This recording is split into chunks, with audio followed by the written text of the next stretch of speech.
Hello everyone! Yes, I have short hair now because I am 9 months pregnant, it's super hot, and I don't want to have long hair when I have the baby. I've talked about making a video about my mental health in my pregnancy multiple times. It just felt wrong to make it before I was close to the end of my pregnancy. Right now I'm trying to film ahead a little bit, so when you're watching this, I might have the baby, I might not have the baby yet. It's impossible to predict. I've also talked about this video like, yeah, I'll talk more about that in this video, blah blah blah, but I just feel like this video is gonna get so rambly and difficult to structure.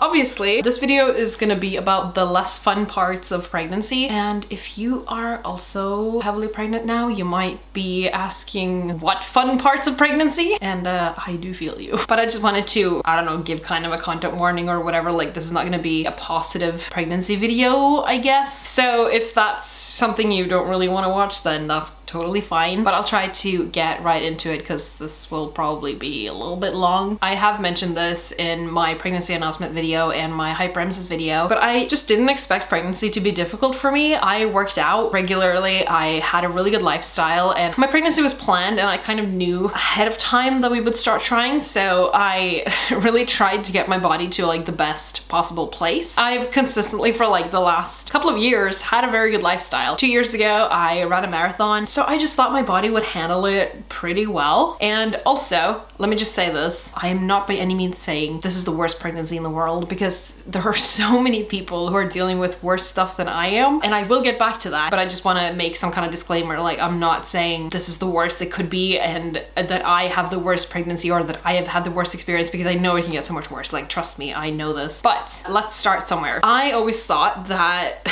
this is probably gonna sound weird, but I've consumed a lot of content on like infertility and people dealing with fertility issues and all of that. I am one of the last people in my, like among all my friends really, to have kids, and very few people around me have had fertility issues, so I just always assume like statistically, why wouldn't I be the one to struggle, you know? And I feel like I've really prepared myself with that because I've consumed so much content and all of that, and I don't know why I just assumed this, because both my partner and I are healthy and all of that, like there was no reason, but of course there's not always a reason. So I really prepared myself, or like braced myself that this could be a problem. But my journey of conceiving was not difficult, and that is a point I will get back to later in this video, because obviously I am just so fucking lucky, I can't even believe it. And when I did get the positive pregnancy test, I was beside myself. I was super happy. I just wanted to tell everyone, you know, but I didn't. That was a little bit early even for me. And I was just, you know, on this like pink cloud of happiness, and then my hyperemesis set in. I don't know, a week later, 2 weeks later, I don't remember exactly when it started, but it was shortly after I found out. So I got those few days with no symptoms, and then my body just went to shit.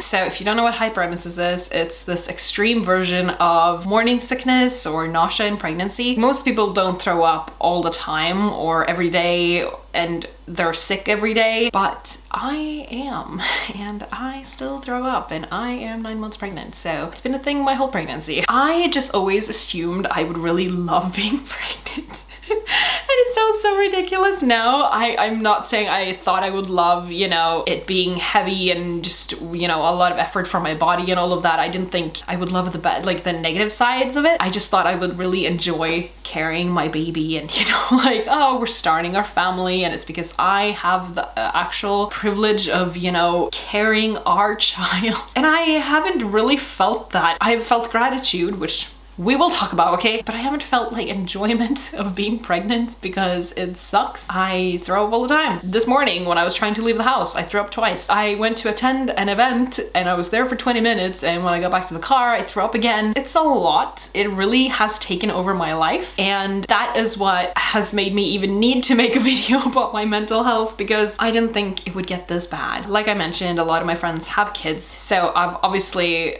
seen them be pregnant, and I've known it's you know, hard on your body and it's tiring and all of that. But none of my friends have had hyperemesis as I've known them. I've gotten to know people who have had hyperemesis, but I haven't actually seen that, like how it is and how much it affects you. Some of my friends, of course, have had difficult pregnancies and they have experienced the same kind of isolation that I have, to different extents, but still. In one of my friend groups, everyone has basically had something weird happen to them in pregnancy, like some kind of weird complication or something that's kind of rare, like that you won't expect. And we did joke about what would happen to me, and I got hyperemesis. I'm a very social person. I enjoy socializing. I love hanging out with my friends and their kids. It's a huge part of my life. It's a huge source of my happiness. I can't go to my friend's house and just throw up there. I am not comfortable with that. And when I know it's gonna happen, I don't want to do it. So I did tell my friends. A lot of people wait for the 12-week scan, but I did not. I wouldn't have been able to wait for that long because I felt so bad about myself, and I felt like a bad person because suddenly like I wasn't reaching out to my friends to hang out and I couldn't, you know, be what I had been before. And it sucked so bad that I started telling people. And of course, like every time you tell someone, that's like a little bit of a boost in your mood because it's, you know, the most fun thing to tell people. But one of my friends, I told her that we were trying, like before we started trying, I just thought it would make everything easier for me if I had someone to talk to who had been pregnant and also who had experienced something very difficult. I'm really too emotional to really talk about this. Her first pregnancy ended with a stillborn and I supported her through that, and she's obviously been through the worst of the worst. So it felt very natural for me to share my pregnancy with her very early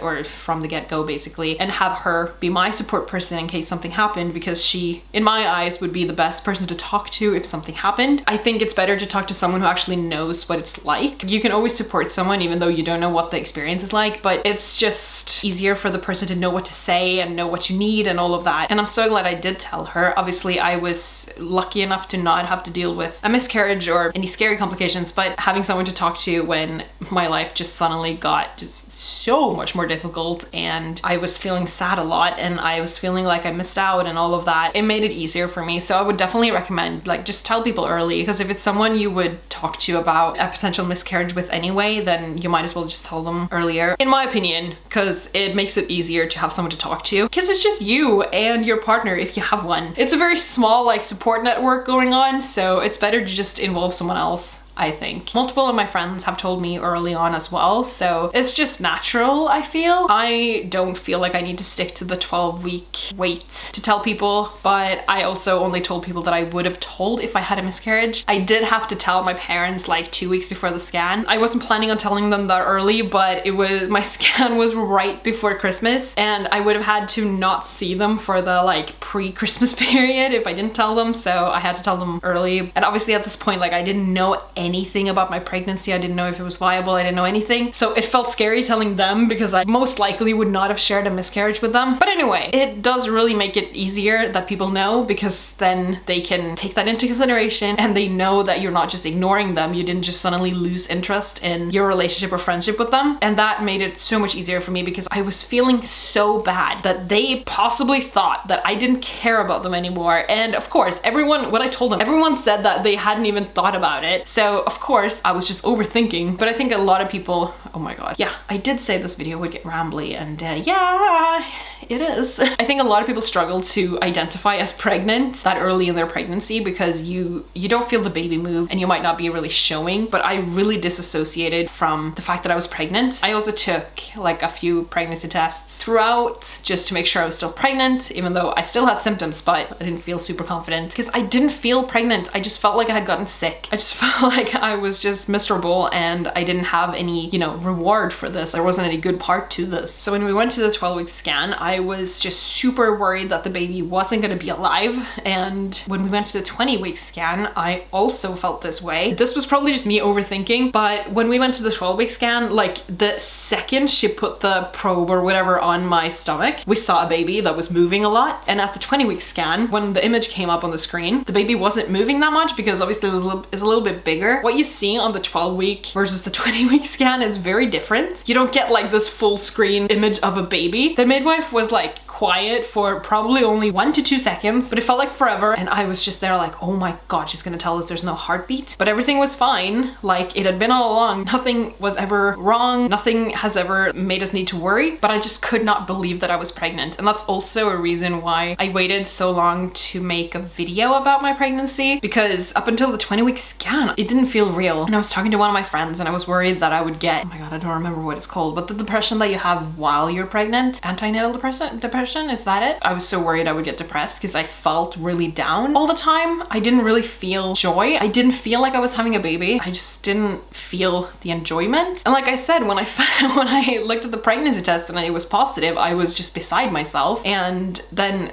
like throughout the pregnancy, I just struggled so much to even think that I was pregnant. I just thought I was sick. I was just throwing up all the time and I didn't have any break from it. Like it never ended, because obviously everyone was telling me like it would stop by 12 weeks, it will stop by 15 weeks, like now you're in the second trimester, it will be so nice. It was never nice. I never got a break. And it's funny because I took a look at my like pregnancy announcement video before filming this, and I said something about like, yeah, I'm 20 weeks pregnant, I'm halfway there, still got hyperemesis, and now we're at the finish line.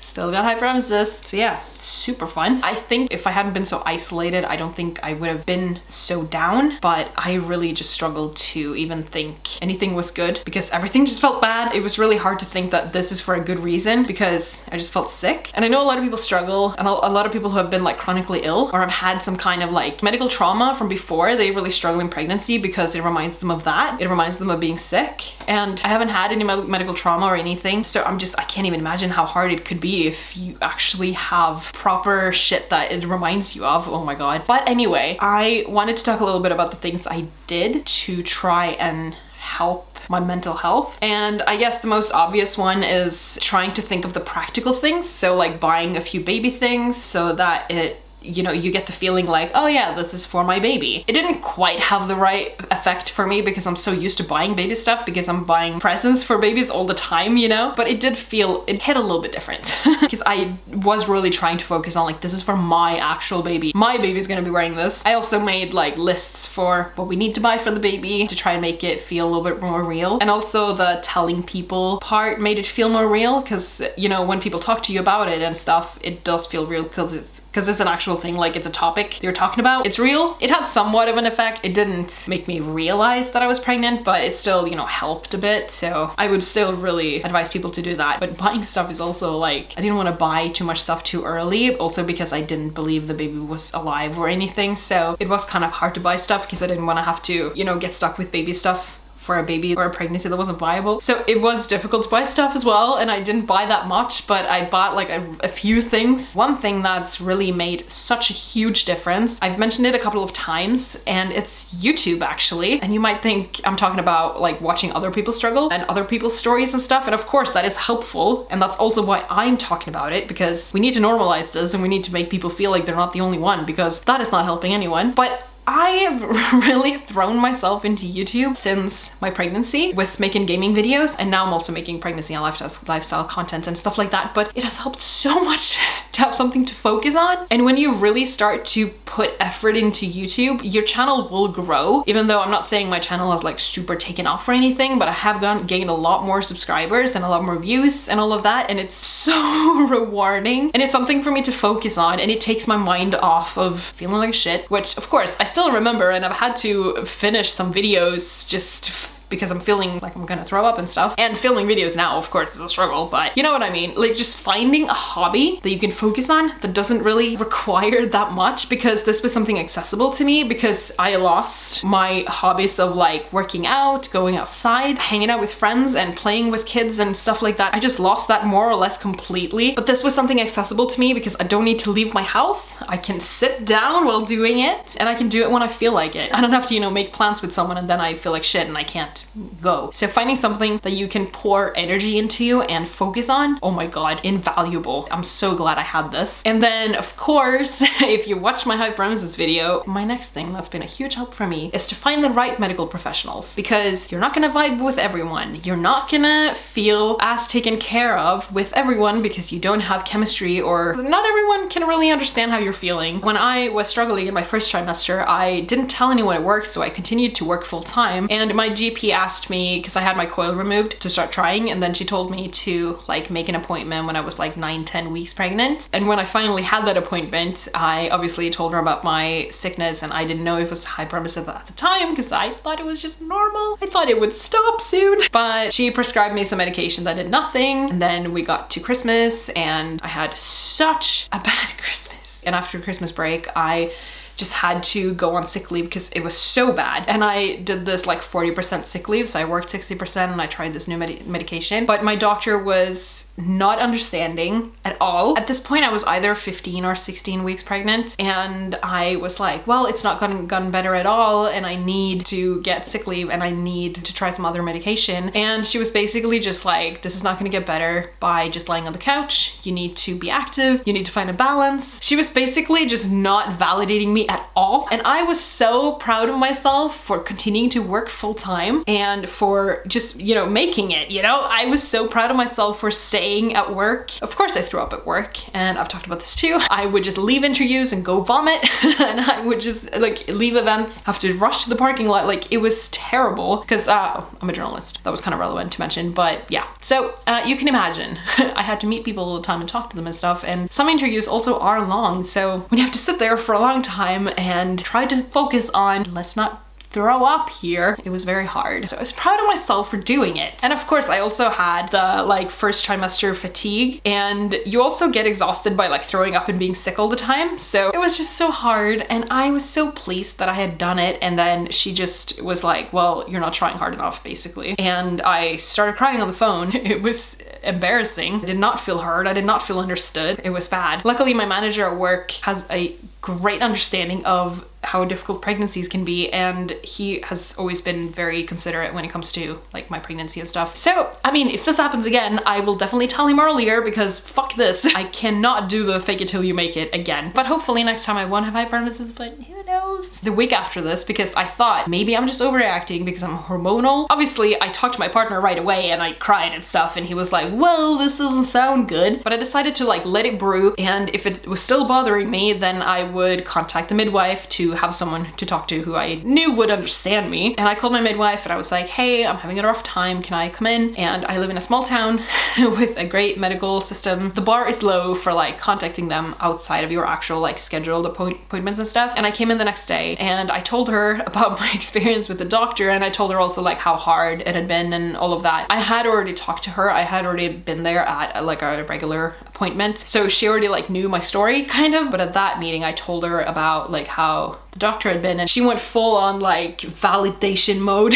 She was like, this is so incredibly difficult to get through. Hyperemesis is terrible. No one can understand how exhausting it is to be sick, feel sick, and be sick all the time and still having to function without going through it themselves. And this is not right. No one should be telling you that you're not trying hard enough or doing a good enough job. So she got me an appointment with a different doctor, and I got to go see her the next day, I think, and she prescribed this new medication that my midwife told me about, which is the one that I've been using this whole time, and that has helped. I'm not throwing up every day. I still feel sick all the time, but the vomiting is less. It has allowed me to keep working, even though for the most part I haven't been working full time, but it has been so good to be able to work, because if I had to be at home, my mental health would have really taken a hit from it, I think. So that doctor also put me on sick leave, because my sick leave only lasted for a few days, because obviously my GP just didn't want to do it. But luckily that doctor was new, so she hadn't taken on any patients yet, and when her like lists or whatever opened up, I switched over, and now she's my doctor, and she's been doing a lot of my checkups in pregnancy. And oh my god, having someone who validates you and just sees you as a patient and just understands that this is difficult, invaluable.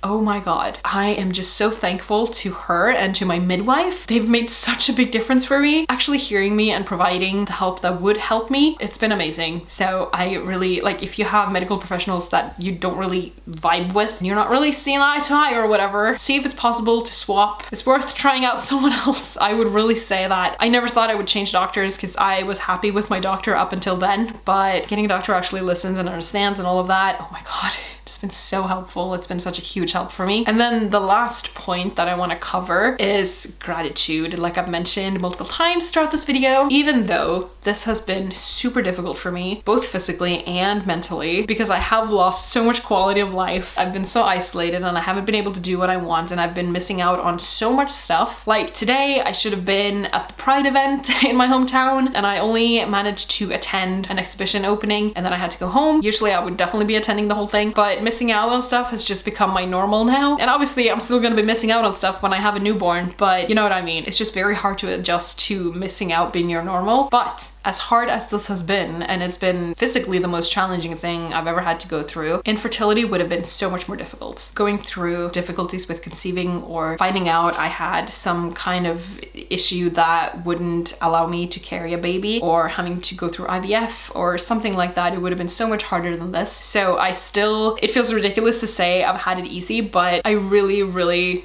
think I'm lucky. Now I've gone through this pregnancy and I'm super close to getting to meet my baby. It's been really difficult and I've been feeling sick all the time, and I'm just longing to get my body back and not feeling like this and be able to eat something without feeling sick or without gagging. But if I couldn't get pregnant, who knows how far away I would be from meeting my baby, you know? If it would ever even be possible. There are so many things that could have made this a lot more difficult, and I'm just so incredibly humbled that I'm able to carry a child and my own child, and I didn't need any treatment to make it happen. I'm too emotional to talk about this, but it's just, I'm forever humbled by that. And when I walk around and my belly is very visible and the way my body is shaped makes it very obvious that I'm pregnant, and I am very aware of the fact that for a lot of people it could be very triggering to see my stomach. And I'm not saying that just because you have something and other people don't doesn't mean you can't be happy about it or they shouldn't be happy for you or something like that. That's not what I'm saying. But I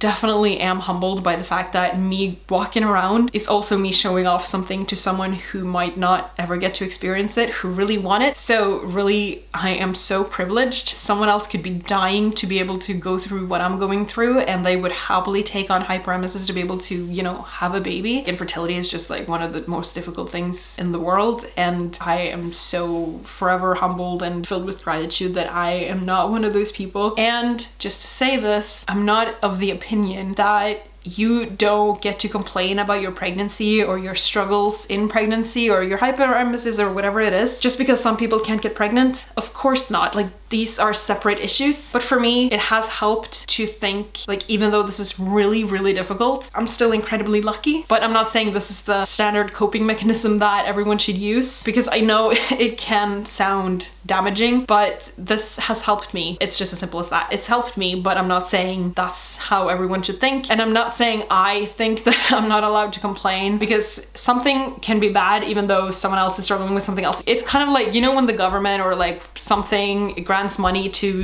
research for this illness that's not deadly, and then people are like, well, but cancer exists. It's like, it's two things. Like, both of these need money, or in this case, both of these need sympathy, but it doesn't mean that just because one is worse doesn't mean that this one can't really suck as well. Oh my god, I really hope whatever I'm saying is making sense, because I feel like I'm just rambling like crazy. Obviously, like, pregnancy brain is such a thing right now. When I hear myself talk, it's just like, what the hell are you even saying? And the other side to the gratitude bit is I've really tried, like, whenever I've had a really rough episode of vomiting, I really tried to focus on, it would be so much worse if this was something scary. If this was an actual, you know, complication to the pregnancy. If my baby was at risk, that would be so much worse. Even though this sucks, and vomiting is like one of the worst things your body can do because it feels terrible. If something was actually, you know, wrong, if my body was not functioning well and not dealing with pregnancy well, or like I had some kind of complication that was actually scary. If I was actually at risk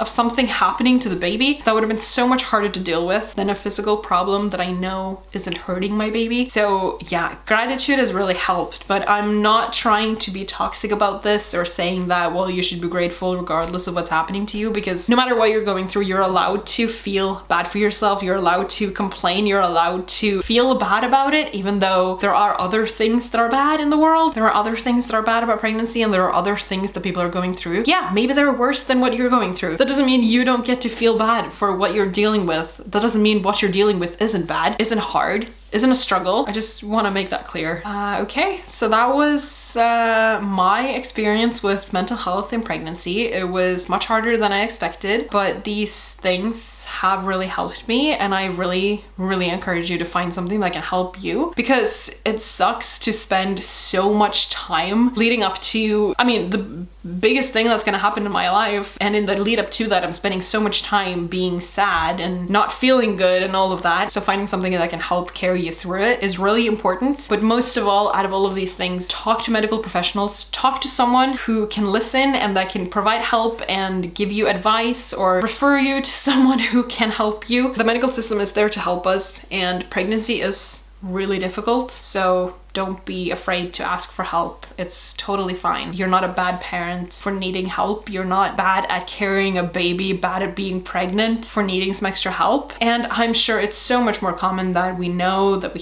hear about, to struggle. This is a huge change for our body. This is something wild that our body is doing. So it's not really strange that it's taken its toll on us both physically and mentally. But please don't feel bad about yourself if you're not enjoying it as much as you thought you would, or if you're not, you know, handling it as well as you thought you would, because it is really difficult and you can't predict what your pregnancy is going to be like. Okay, that's all I had planned to say about this. I think this is a really important topic to be talking about, so it was important for me to make this video. And if you're watching this, there's a chance this topic is very relevant for you, so I really hope you're doing well. And to everyone who's pregnant, good luck. I wish you all the best. If it hasn't been doing it so far, I hope your pregnancy treats you well going forward, and I hope you find something that works for you to kind of stay on top of your mental health in this difficult time, because it's not easy. I hope you'll enjoy the rest of your weekend, and I shall see you later. Bye.